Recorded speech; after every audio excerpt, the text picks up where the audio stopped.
جب مسلمانوں نے ایران کے ایک شہر کو فتح کیا، وہاں انہیں ایک تابوت ملا جس میں ایک شخص کی لاش تھی جو غیر معمولی طور پر لمبی تھی، جس سے ظاہر ہوتا تھا کہ وہ اس دور کا نہیں بلکہ ہزاروں سال پہلے کا انسان تھا۔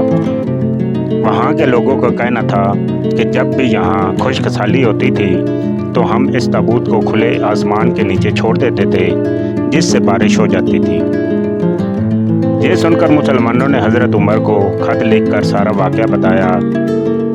حضرت عمر نے فوراً ایک بڑے عالم کو بلایا اور جنہوں نے پرانی کتابوں کے حوالے سے بتایا کہ یہ حضرت دانیال علیہ السلام ہیں جنہوں نے اللہ سے دعا کی تھی کہ انہیں آخری نبی صلی اللہ علیہ وآلہ وسلم کی امت میں دفن کیا جائے۔